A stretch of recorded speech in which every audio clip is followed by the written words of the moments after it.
Assalamualaikum warahmatullahi wabarakatuh. Pada siang ini, alhamdulillah, Ditreskrimum Polda Jawa Timur bekerja sama dengan Polres Pamekasan dan tim berhasil melakukan pengungkapan kasus perusakan dengan menggunakan bahan peledak jenis bondet yang biasa disebut bondet, bom ikan. TKP di Pamekasan. Kejadian ini terjadi pada hari Senin tanggal 19 Februari 2024 pukul 03.00 di salah satu rumah yang beralamat di Dusun Timur, Keluar Nyablu Jaya, Kecamatan Pamekasan, Kabupaten Pamekasan. Untuk kronologis singkatnya, kemudian motif, kemudian peran-peran tersangka, pasal-pasal yang nanti disangkakan oleh para tersangka ini nanti akan secara rinci disampaikan oleh Pak Dirkrimum. Kemudian juga nanti dari lapor akan menyampaikan terkait hasil pemeriksaan daripada bahan-bahan yang ada sebagai barang bukti. Demikian mungkin pembukaan dari saya. Selanjutnya dengan hormat kepada Pak Dirkrimum untuk menyampaikan kronologis dan lain sebagainya. Dipersilakan. Alhamdulillah rekan-rekan, 5 hari kita bekerja, tim dipimpin oleh Kasubdit Jatandas dan tim bentukan oleh Bapak Kapolres Pamekasan. Tadi malam hingga dini hari kita telah berhasil melakukan penangkapan terhadap 3 tersangka. 3 tersangka ini seluruhnya ditangkap di Pamekasan. Tersangka pertama inisial S, ini selaku eksekutor yang melakukan peledakan atas perintah dari tersangka A yang dilakukan di hari Senin pukul 03.00 dengan cara membawa 2 bondet yang didapat dari tersangka A, kemudian dinyalakan, kemudian ditinggal lari, kurang lebih 3-5 menit kemudian terjadi ledakan sehingga terjadi kerusakan di rumah korban saudara Kusairi. Kemudian tersangka S ini juga mendapatkan uang 500.000 dari tersangka A. Ini yang pertama. Yang kedua, tersangka A ini adalah selaku aktor atau pelaku utama yang memerintahkan tersangka S untuk meledakkan bondet di rumah saudara Ferry sejujurnya. Kemudian dia juga yang memberikan uang 500.000, kemudian tersangka A juga yang memperoleh bondet atau membeli bondet dari tersangka AR menjelang atau sebelum Idul Fitri 2023. Dengan harga 150.000, dia mendapatkan 4 bondet, 2 bondet itu yang digunakan peledakan di hari Senin oleh tersangka S tadi. Kemudian 2 bondet yang kemarin kita berhasil untuk menyita yang ada di hadapan rekan-rekan wartawan. Kemudian yang ketiga adalah tersangka AR. Tersangka AR ini adalah yang menjual bondet sehingga dia kedapatan berkaitan dengan yang memproduksi bondet tadi.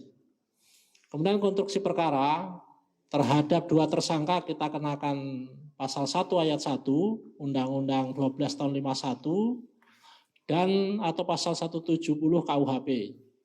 Sedangkan terhadap tersangka AR kita kenakan pasal 1 ayat 1 Undang-Undang 12 tahun 51 berkaitan dengan undang-undang darurat. Ancaman pidana 20 tahun. Kemudian motif rekan-rekan sebagai otak pelaku, motif saudara A adalah karena dendam terhadap Ferry. Ferry ini anak Pak Kusairi, KPPS di desa itu. Karena tahun 2019 tersangka A tadi itu pernah ditangkap narkoba di Polres Pamekasan. Yang bersangkutan mencurigai bahwa korban Ferry ini yang menginformasikan kepada Polres Pamekasan. Saya kira itu, mungkin ada pertanyaan nanti kita akan jawab. Selanjutnya mungkin dari Bapak Kabid Lapor yang akan menerangkan berkaitan dengan senyawa kimia yang ada di dalam bondet tersebut tadi. Terima kasih. Wassalamualaikum warahmatullahi wabarakatuh.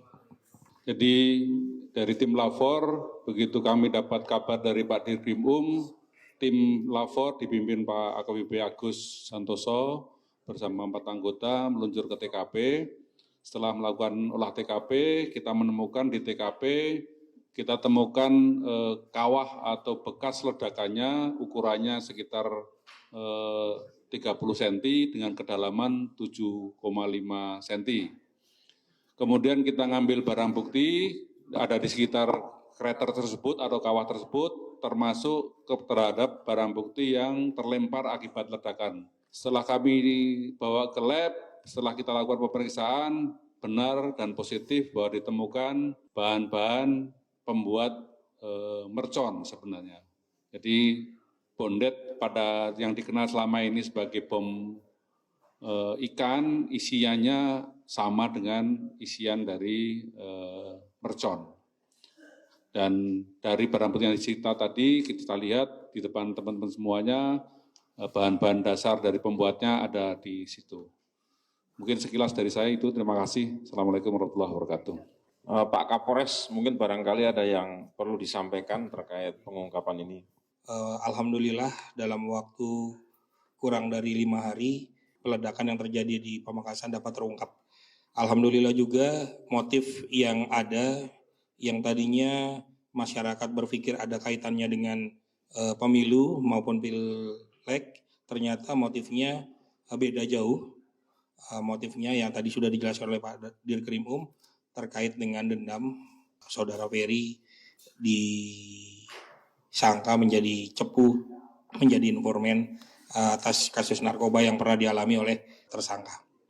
Mudah-mudahan dengan terungkapnya kasus ini, Pamekasan bisa lebih kondusif, bisa lebih aman, nyaman, tertib, sambil di sela-sela masa-masa penghitungan di PPK sampai dengan ke KPU nantinya. Ke depan harapan saya mudah-mudahan Pamekasan dapat menjadi kabupaten yang aman, lancar, tertib, dan semuanya bisa berjalan dengan kondusif. Mungkin itu saja. Wabillahi taufiq wal hidayah. Wassalamualaikum warahmatullahi wabarakatuh. Sebenarnya 6 bulan yang lalu, bahwa tersangka A tadi itu telah memerintahkan kepada saksi atas nama AB atau AH untuk hal yang sama untuk meledakkan bundet tadi di rumahnya Ferry. Maka bundet yang 2 yang rekan-rekan lihat di depan itu yang diberikan kepada yang AB atau AH tadi alias AH. Tapi waktu itu gagal atau tidak jadi dilakukan oleh saksi AH, dalam konteks ini masih saksi, itu karena Ferry terbangun dan sempat bersuara sehingga mereka melarikan diri dari lokasi itu. Jadi upaya itu salah satunya itu. Saya rasa itu rekan-rekan sekalian. Terima kasih. Kurang lebihnya mohon maaf. Assalamualaikum warahmatullahi wabarakatuh.